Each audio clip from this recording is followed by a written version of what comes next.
Classy Conversations with SoCal's Arts and Culture Stars. We're starting season 2, so exciting. I'm your host, Susan Petrella, a lifelong arts and culture patron advocate and the rockstar consultant who rockets your business to success. Each Wednesday, yes, today is Wednesday, I'm hanging out with cool, clever, creative individuals. Today's guest is David Krovblit. Krovblit. We'll get that. You got it. You're there. You're almost there. I'm almost there. Maybe by the end of the interview. Okay. California-based Canadian visual artist David Krovblit There we go. fuses images from vintage books and magazines with his original photography to make luxurious hand-assembled collages, which he calls analog collage. That's from an Art G interview, May 2021, Medium. Welcome, David. Thanks for having me. Okay, so in 2018, you came and relocated from Toronto, metropolitan cold area, to Southern California, and why was that? Originally, I was chasing the scope of my career as a photographer. I was a commercial photographer shooting ad campaigns internationally and nationally. I was represented here and in Toronto, and every time I came to California to shoot, I fell in love with everything about California. So it took us a few years. This was probably around 2015. Jackie and I started talking about moving, chase the scope, because obviously New York and LA were offering me a lot bigger jobs, and by being close to it, I could be growing my career. So 2015, 2016 passed. We're still trying to move. We've told people we're moving. People are expecting us to leave, and we're still here in Toronto. We look so stupid. And never give away too much information, right? Like, just keep it to yourself. It was a good lesson. So the principal at my daughter's school found out somehow, and there was Did they come over and start packing for you? Like it was just crazy. Leaving. Everybody said, "When are you going? When are you going?" And now they're 2 years have gone by. Nobody thinks we're leaving. So finally, during this time, I'm already thinking about making art. I originally started this whole journey thinking I'd be an artist. I just thought photography was my medium. And through all of this business that I shot, I realized that photography wasn't quite the right fit. That said, my first body of work was a photo-based series called Fabergé Grenades. Fabergé Grenades did really well, and it led me to collectors and shows. So during that time now, I'm in a little bit of a transitional period. I'm still working. I'm working to make art, actually, is what I'm doing. I'm just putting money into art, and I'm not trying to sell it. I'm just making it.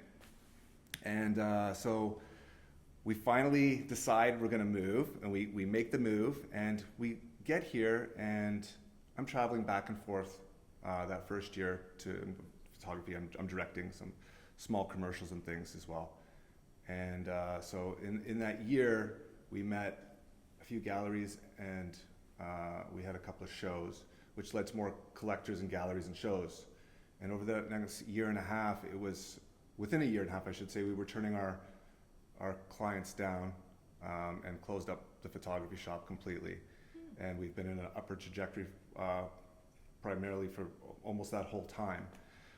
So when you ask the question, there's the long-winded answer, why do we move here? At the end of the day, it was for lifestyle, really. Okay, lifestyle. I surf every day, and I make art every day. I don't think we could have had as much success with the art had we not been here. So, it was for the art, but really California is lifestyle for us. It reminds you of what, Ned Evans? Are you a surfer or an artist or a surfer? Yeah, both are they're my disciplines. I surf 4 hours at the beach, and then I come back, I have lunch, or I get right to making art, and I do that for the rest of the day, and I balance the two exactly the same all the time. I treat them like a discipline, even though I'm so passionate about them. I do them whether I'm being paid for it or not.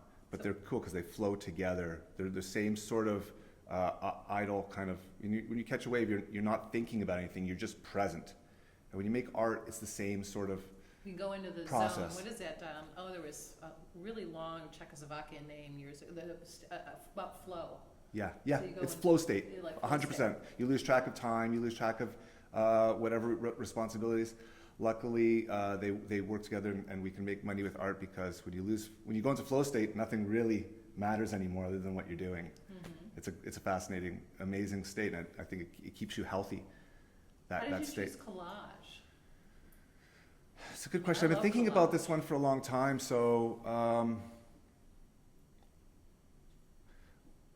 okay, I know part of that answer. I'm still trying to remember why exactly it was collage. What grabbed me, that thing. But so when I first started showing my photography, and I have a lot of great painter friends and artist friends, some of them very successful, and I would ask them, like, you know, how do I do this? Like, how do I, just go to fairs. Just they give me some like advice. And so when I ended up at the places where they were selling their art, and I'd see how I got 5 or 10 prints, and you're a collector, and my buddy here's got something that's equally as cool, but he's got one original. I could see the excitement in the collector's eyes for the thing that was completely original. Mm-hmm. And so I started to think to myself, how can I make my art more original? The part where I moved to the collage, I've been thinking about this for a while now. I can't remember exactly what it was that put me onto it. I can say why it speaks to me and why I love it so much. Okay, there you go. Because when you look at historically how I work, and it's always been the same. I worked with Photoshop for many, many years in my photography. My idea was to create these tableaus, and if you see the photography, you'll understand, because the photos are very much like a Where's Waldo sort of vibe with a lot of people and a lot of things going on. And early on, I was making those pictures, and I was taking all the parts and compositing them together, and it was layers and layers and layers and layers. And I was always working towards the one shot where I could get all those layers in one scene done. And I actually did. It's like lightning in a bottle when you actually get it. I have a couple. They were very famous images that are, there's one that's a Thanksgiving picture, actually. I'm very well known for. My Canadian friends have all posted it now, that every year that Canadian Thanksgiving happens. But I like to work in layers, and I like the speed that it affords me to be able to work digitally. So the process of working in photography and working in collage are very close, because my process is a digital to analog process where I use Photoshop as my sketch tool. I take pictures of things, I have books, I bring all my assets into Photoshop, and I create my design and my piece of art. And those are all on layers, probably 50, 75, 100, sometimes more. When I've made everything the way that I want it to look, I spread out all the layers and I print them on my big printer, and sometimes that's like 20 or 30 or 40 feet of paper. And then I cut everything up. So it goes back to, once it's printed, the digital portion gets shelved, and now I'm cutting everything into layers again.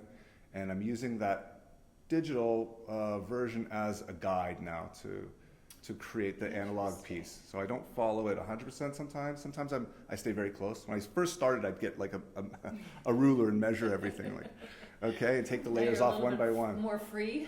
Yeah, I take a different approach now, and I let myself just be playful, and serendipity and what colors, the way I feel on that day will, inform how I finish the piece, so I let it just, there has to be some. How are all those layers laid down then? So you work from kind of back to front? Yeah, I just sort of, work back to front and just sort of, it's a puzzle. It's a puzzle. It's a bit of a and puzzle. You have a puzzle. And I have lots of puzzles. You have lots yes, of puzzles. We've been doing some licensing with a few different companies, Buffalo Games and Pomegranate Press. We just did a calendar with them as well. Just a nice way to make a little extra money as an artist, but more so, it's great for marketing. Mm-hmm. There's never a time where it hurts to have more of your stuff around. They sold some of them in Walmart or at the gallery at the museum, they sell them. And I used to be really, you got to guard your brand to some extent, but it's nice to be able to share it on all levels. People who buy the puzzles, they're really into puzzles, but they may really love your art as well, mm-hmm. and they get to share part of it. And at the same time, you get the word out about your art. Yeah. So. Yeah, why not? I mean, puzzles are classy. Yeah.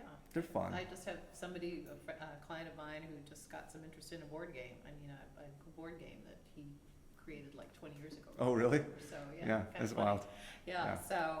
So the pieces that go into the collage, I mean, do you have these like drawers where you have like, all magazines that are cut up already? I mean, things that are cut up Well, already, or how does that all work? I have, Where do so- you pull all this? What do we talk about? Vintage books and magazines. Yeah. So because I work my process, I've freed because of the way I do this digital process, I've freed myself from being stuck to the scale of what I get in a magazine. So I photograph the assets, I get them online, I have tons of books. I use a lot of old botanical imagery, which is really cool. I love the artists, or I should say scientists in the early part of 1800s, 1700, goes back even further. My pool is I pull from the 17, 18, 1900s. But those scientists were documenting the planet for the first time. Mm-hmm. So the flowers and the pieces that I create, some of those flowers, the very first time that flower was printed in color in a book. And I like that historical background. And I also like the fact that the different artists all had their own flavors. And when I repackage everything to try and tell a new story, it creates a new fresh flavor by bringing all of that together. It's fascinating. Yeah. And you have two pieces in the show Playground. Yep. You've got a door through time, Yep. and then popsicle. Everything's really kind of bright. I Yeah. love that. Almost fluorescent kind of colors and Yeah. images. So tell us about a door through time.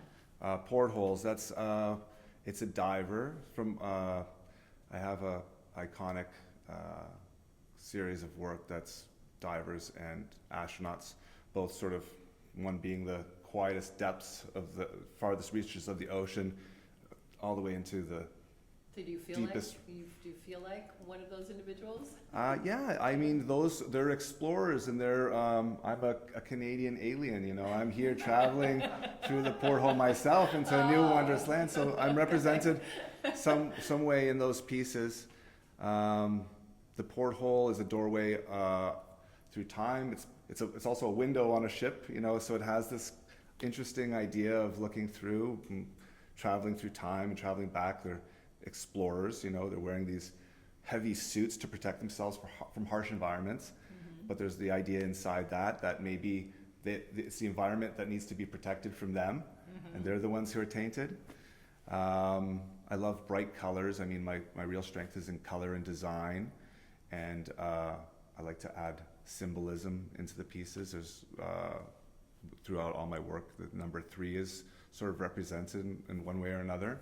I just feel it's a really strong number. Well, there's 3 of you, right? Yourself, your wife Jackie, and your daughter. Yeah, so is that the 3? There's one of them. Ooh, some of your muse. There's okay. one. That's one of them. Yeah, Okay. It's a past, present, future, mind, body, soul. You could go across different religions, and so many different religions. 3s are a triangle is a very strong shape. So the diver is just it has a lot of symbolism in it. There's birds and there's butterflies. Butterflies are symbols of change. I love the butterfly. The butterfly is part of all the work as well, even though it's one of those symbols. It's been used so many times. It's still one of those things that's beautiful, mm-hmm. and it represents well inside the art. Anyhow. And then you have popsicle, Yeah, which is a popsicle. And the popsicle is kind of cool. It's a pop art inspired, mm-hmm. And who doesn't like a sweet treat? But it's also represents when you have a really great feeling about something in your childhood, and we try and hold on to those feelings as they melt away from us. Mm-hmm. So there's that fleeting joy idea mixed in with the melting popsicle. Okay, so you've got the show here, Playground, closing tomorrow. So what else is happening with your work? So this weekend we're trying out the Beverly Hills Art Fair, which has been around for 50 years. Yes. We've never done that. We got ourselves in deep. We're building this. I wanted to say that's outside, right? It is, but I want my booth to look like this, so I built walls. I'm going to build a crazy booth. I got myself in trouble here. How do you transport that? Some big truck? Yeah, big truck. It's going to be like 8 by 12, so hopefully I have some help putting it together. Hopefully it'll go off without a hitch. Okay. Yeah, I think we'll be fine. We have this Art of Surf show opening in Torrance with a new gallery called Vifa. That's going to be a pretty big expose of like really great historical surf art and new takes on it with a really, really cool crew of artists. So have you done that before? Brought the surfing into your work? Yeah, I've done a couple of surfboards. I'm making a surfboard for this one. I'm making a 3-dimensional shark, which is an 8-foot piece. I made a hula girl, which is really, really cool. It's a little different than my usual work. And I made a starfish and a jellyfish with holographic glitter, and those are incredible pieces. And there's one more, I can't remember. And then we're doing, we were accepted for the collage exhibit at La Luz. I don't know if you say La Luz de Jesus or La Luz de Jesus. Yes. La Luz de Jesus. So they accepted 2 of our pieces for that show, which is next month as well. Okay. So we'll be, I'll be actually, while we're doing our Beverly Hills, I figured I'll just set up my easel and keep working on my pieces. So people can see how the process is done. I think it'll be Have you helpful. done that before? I mean, having I've people done, kind of like watch? yeah, I did it once in LA. I was working on a big 8-foot piece, and it was a big show, and the show's happening, and people were coming by, and they're like, "You should stop. It's done." And then they came, then they came back later. They're like, "Oh my gosh, oh my, yeah, you this looks way better." Yeah, there's another artist that was in a previous show that his landlord would come by and leave a post-it note saying, this is done or whatever. It would just like infuriate him. Yeah. Everybody has their opinions. It's not quite done or whatever. Yeah. So that doesn't intimidate you, having people kind of like watch? No, it's nice. When it comes to art, I usually have a pretty solid plan of what I want to do. So I've learned that if I just stick to my plan, other than that serendipity, something, you feel like you want to change something, that's fine. But when I have a plan, I feel very comfortable just attacking it, because I know it could look like shit right now, but in 15 minutes, when I get to the other side of this, I think it's hard for artists. So it's always hard for me when you get to the point where it really looks bad, because sometimes it gotta look bad to look good, Oh, interesting. Right? Does that happen often, or? It happens. It happens often enough. It happened to me last week, and I just was like, made my way through it, and I was like, oh, so this looks leave it to make your way? Do you leave it, or do you? No, I just keep. keep going. Yeah, sometimes I guess you leave it, but usually I just stick to the plan. Just remind myself, just stick to your plan, Dave. Okay. Yeah. So how many pieces do you work on at a time? Well, seems like there's a lot going on. So right a now, lot 2, of production. 3, 4, 5. Sometimes it's just one, but I often wish I had a bigger studio these days, so that I could just leave stuff on the walls, like a piece like this, just leave it there for a few months and be working on it, maybe one over there and one over there. Right now, my garage in Capitol Beach is my studio. I've made many, many, many, many pieces, big and small. I made 3 8-foot pieces at once in that space, so anything is possible. Okay. But in some ways, it's nice that it's small, because it's easy to like put it back together, and it's just across the hall from my family, so I can be working at any hour and be at home. Okay. Yeah. And your wife here, Jackie, is very involved, right? That's right. What's her title? She just gave me your new card. Manager director. Manager director. So she directs World you. Supreme. Huh? Yeah. Keeps you on track, huh? Yeah. Everything other than making art, Jackie's got her hands in. She's taking calls from clients, writing invoices, doing treatments, submissions, everything. So there's way more than any one artist can do in an art business, or any business, I should say. Yeah, absolutely. So you need a team. You need a team. You have to have a team. Good team member. Yeah. So. It's just not possible. So are you gonna stick with collage, or? Are there Well, I'm doing some sculpture right now. I just released a few small sculptures. I'd like because to. of Fabergé. Fabergé's. No, those are sculpture, aren't Yeah, they? well, they're ceramic? photos, they're photo composites, but I'm working in the background to try and bring that to fruition. I have been for quite some time. That's a very, very big project that's, going to take a lot of money to make happen the way that I want to. So I'm still working on that in the background. I have my skull grenades, and I have some other ideas now for I'd like to start facing more into public art. This year we were And last year we were lucky to be able to create pieces for Hotel Laguna and Soho Hotel and the Marriott in China. And we're hoping that this next year will bring us more scope and bigger projects. We'll see where it goes. Is there kind of, when you do something like that, do they have, something in mind, like, okay, this is, or are you pretty much free to create? Well, yeah, we kind of made a proposal to them and then sold through what we thought was right for them. Okay. It worked quite well, yeah. So anything beyond the puzzles? What else we got going? You said you have a surfboard, right? Yeah, I'm doing a surfboard right now, which was shaped by Dennis Jarvis at Spider Surf. If for the people who don't know who he is, he's really cool. He's an artist himself. He was the guy who was consulted on Point Break, the original one, to make the surfboards for those guys, including Keanu Reeves and Patrick Swayze. So that was sort of his kind of thing. But he makes great surfboards, and he made me a really beautiful deck that I'm going to be turning into a piece of art. Okay. So what else should we know about you? I think that's pretty much it. I'm equal parts beach bum, slacker, and artist. I didn't want to say that. I jokingly say I'm a slacker. I don't know. How could you be a slacker? It seems like there's a lot going on. A slacker. Does he really slack? A slacker with ambition. Oh, slacker with ambition. Yeah. Okay. So do you work every day, or it's like Sundays off? Yeah, or something? unless there's some swell. Almost didn't get here today. Oh, that's why he was late, huh?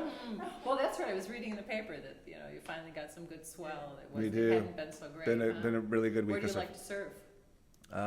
Primarily near where I live at Trestles or San Onofre. So I split my time longboarding, shortboarding. I go to Old Man's or I go to Uppers.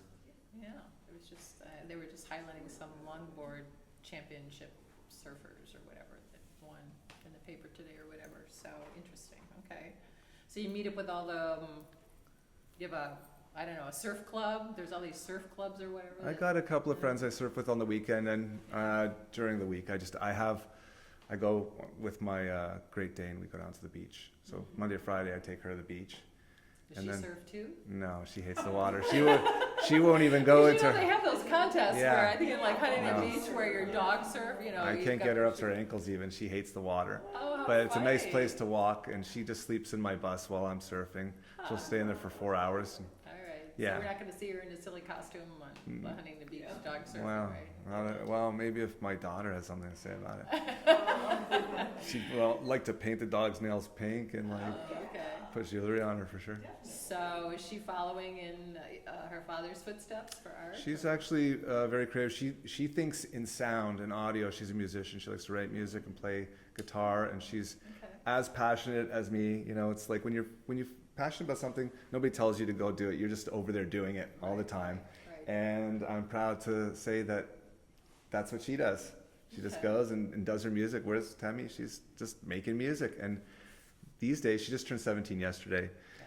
And to her horn for a little bit, but a lot of times she's playing music, and I just like, is that a cover? Like, or is that yours? She's like, no, it's mine.